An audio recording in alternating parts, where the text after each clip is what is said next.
FIFA 11. So I want to welcome to the stage the producer of our FIFA franchise. I think everybody, as many of you have seen anything we're presenting, we are very, very proud of what we've been doing in recent years with our FIFA franchise.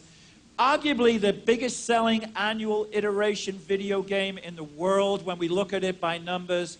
Something that our team up at EAC in Vancouver have done phenomenal work with. Please welcome to the stage David Rudder, producer of FIFA 11. How are you, mate? Hello. Nice shirt, by the way. It's the best shirt in the world. Can anybody play in goal? Has anybody got a British passport that can play in goal? Because we need you on Friday. That was pretty ugly, huh? Yeah, it wasn't so good. Even in FIFA 10, like the keeper they do I get know that. we have a lot of feedback about our keepers, but I've not seen one do that before. All right. So David and I are obviously English. We're very nervous about Friday. I should be the US because I saw Slovenia called them out this morning and said they're going to beat the United States. I don't know if you saw that. There's something weird going on in the world when Slovenia are top of the group, though. That's Slovenia calling out the United States and saying we're going to take it. A little bit odd. All right. David, take us through what's going on for FIFA 11. This would be the first time, I think, outside of the studio that people are going to see this. I know it's behind closed doors over there, but you know, we're seeing tremendous success with FIFA 10. We're seeing tremendous success with our World Cup franchise. What can people expect from FIFA 11? Yeah, sure. So we've been doing a lot of work this year, but overwhelmingly what we've been talking about at E3 is a feature that's new to FIFA called Personality Plus. So it's basically us creating authentic player personality in every position on the pitch for all of the teams and leagues that we've got. So if you could play the video, that would be great. We've got a few videos here from our testbed environment. First up, we've got a shooting test we run on our players. So the guy on the right is a highly skilled player, the guy on the left, and you can see they're aiming for the top left-hand corner. That's me on the left. Yeah. And as you can see, the dispersion of the shooting, the accuracy of the shooting is much higher with a highly skilled player than the lowly skilled player. We don't actually have these players in the game. This is just a test we run to make sure it's working. Next up, shooting agility, something that's important in front of a goal. Here you can see a bouncing ball. The lowly skilled player can't get up over it, can't get a good connection on the ball, and is actually kind of topping it and bringing it down. Whereas a highly skilled player is actually able to maneuver, get under the ball, get a good kick on it, and actually place it in the net here. So the idea being you've got a lot more variety of the players. Here they are side by side so you can get a good chance to see them. In addition, dribbling's a big part of the game, as I'm sure everyone's aware. Guy on the right, highly skilled, able to turn on a sixpence, as we say in the UK. The lowly skilled player on the left-hand side, though, finding it a lot more difficult, taking longer, more weighty dribble touches and can't make quick, agile turns. That would be me again, turning circle of an oil tanker. Absolutely, yeah. But I know you used to play in defence, so here's some defensive stuff. The white ring around the player is actually their tackling diameter here. So you can see the lowly skilled player, a small area around him that he can tackle in, whereas the highly skilled player, much bigger, and is able to actually read the play and intercept the ball there to give a lot of personality in defence. Here it is at full speed again. And lastly, ball control, something that's really important. A highly skilled player being able to take the ball out of the air and get it under control quickly.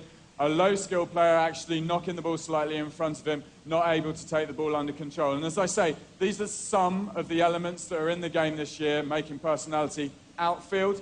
Goalkeepers also coming in for a lot of attention here. So somewhat predictable in FIFA 10. Here you can see this guy's read the trajectory wrong. This example is a deflection and actually trying to recover and get back in time to make the save. So what we really wanted to do is to say, inject player personality in every position on the pitch. So, as great as FIFA 10 was, 91 rated game, cost me a lot of money, welcome. It was a good party. If there was a criticism, a little bit of that ping-pong passing that went on? Absolutely. So this year, you know, we've done a lot to refine the gameplay. I've got a quick slide for you, actually. We have the first slide, if possible. This is from a piece of software used called DevTrack, where we're actually tracking forum feedback here as an example that's come in. It's about positioning. So we're actually going into our forums, tracking it in our software. If you could go to the next slide as well, please. We've had many, many hundreds of these. But overwhelmingly, if you could play the next video, the biggest change we've made based on fan feedback has been ping-pong passing and removing it with a system we call pro passing. So could we have the video, please? The idea here that we're going to take skillful players with passing and be able to play kind of the proper game of football. So a highly skilled player here is going to try and make that ideal pass along the green line. You can see, pretty accurate, but still a certain amount. It's a 90-degree pass. It's kind of difficult. But a low-skilled player is going to find it a lot harder to make that very difficult play. You can see it's gone way out there.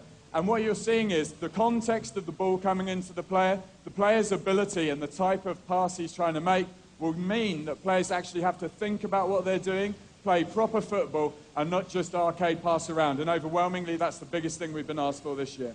So, quick question. Explain to everyone what that test bed is, because I don't think Sure. everybody gets to see that, what a test bed Yeah, and how the so development I think it is actually the first time we've showed it in public. It's kind of important. I think that you guys do see what we're up to. We have a kind of what we call a test bed, an environment of FIFA where we can tweak and tune pretty much every parameter of player, AI, animation in the game, just to make sure we're covering everything off and test it out. That's what that is. We run tests in there, we check the shooting, the passing, and everything else, and that's how we do it. But I think probably the important thing for you guys to hear is that's a very small snapshot of what we're doing this year. Come July, I'll be going on a press tour around Europe, telling a lot more stories about all the other stuff. Sorry? Sorry, boondoggle. And come August, we'll also be at the Cologne Gamescom as well, doing the whole thing, big press conference and showing off all the real big headline stuff. That's where you and I usually make our bet for the year. Yeah. In Cologne. Uh-oh. So, story, Dave and I had just having a couple of adult beverages in Cologne last year, and I bet him that the FIFA 10, which was still 2 months away from shipping, couldn't get a 90 Metacritic, which I think you guys know how bad that is for a sports game.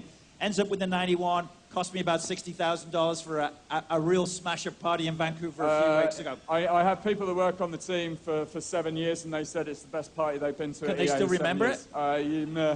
So then, in front of your adoring public, what are we going to get for FIFA 11 from a Metacritic score? Oh, that's tough. So obviously, we're going to improve everything.